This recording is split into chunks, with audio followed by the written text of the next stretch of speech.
All right, friends, today's a fun day of technical difficulties, and we're having some video problems, but hey, we'll get them going here. See if we can get James Franklin to kick in for us. What happens is you get to after games and you feel like you called a very unpredictable call in a situation, and they're in the perfect defense for it, and you're sitting there saying, well, how is that? What would ever make you play cover 2 on 4th and 1 and we're in a heavy personnel group? But they're in it and you got a shot called there. Those things kind of make you kind of second guess, and you kind of go back and look at those things and what you need to do to disguise it. And if it happens once, that's one thing, but if it happens over and over, then you're aware of it.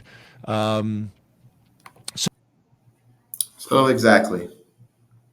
This has happened so many times. They obviously have an advantage that nobody else has.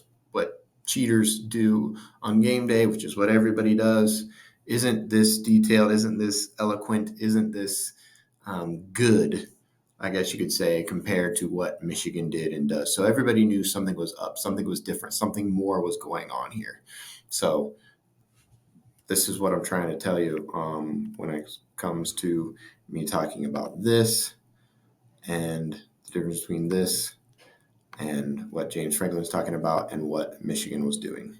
So we live in a world where Big Ten coach after Big Ten coach after Big Ten coach is figuring this out, right? They're telling you that this is worse than both the Astros and the Patriots. It's both the use of technology for a competitive advantage, and there's allegations they are filming prior games, not just in-game.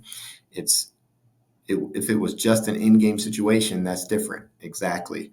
Going and filming somewhere you're not supposed to be, it's illegal. It's too much of an advantage, which is exactly why it's illegal, because it is too much of an advantage. You can't do that. And they weren't just going to let it happen in perpetuity, right? The Big Ten coaches just weren't going to let this happen forever, right?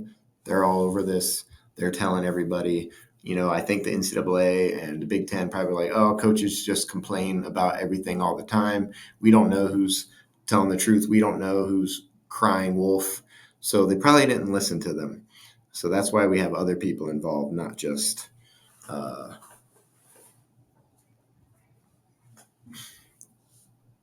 coaches. We have the NCAA involved. We have the Michigan whistleblower involved. We have the Michigan AD involved. Now we have the FBI involved, if you haven't heard the latest. So it was an open secret in the Big Ten coaching circles for too long, and something had to give.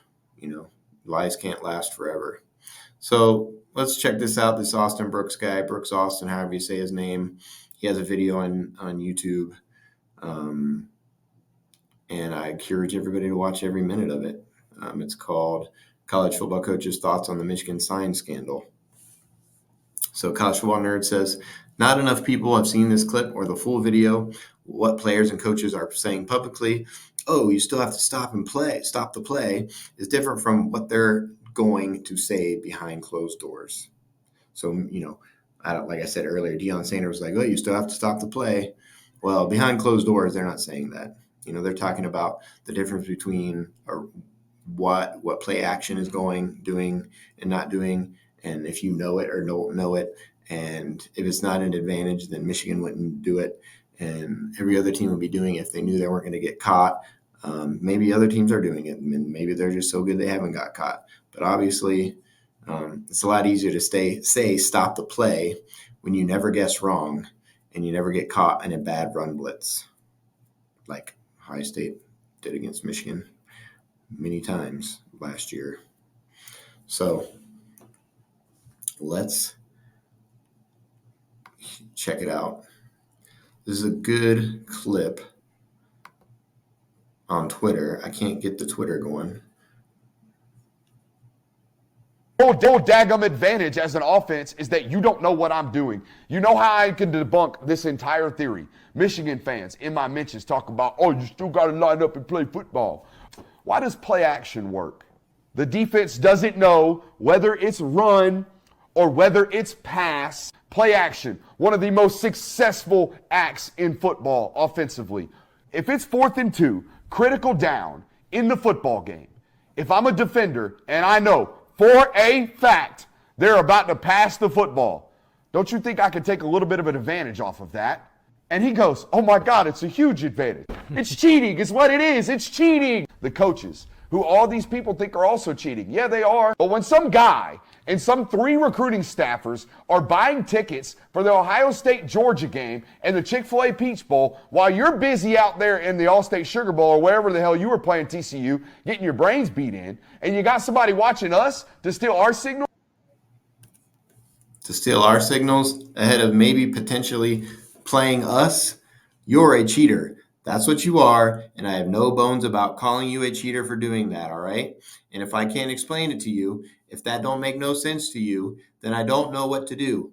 Amen, boys? So that was the way the clip ended if you would have watched it on Twitter, which technical difficulties ensue when I try to go on Twitter, and I'm not doing that anymore. So that's what he said. And he was talking to some other college coaches there, and he said, amen, boys. And one of the college coaches says, amen. And the other college coach says, a freaking men. And that's exactly what I have to say to that clip, the beginning, the middle, and the end. Thank you. Good night.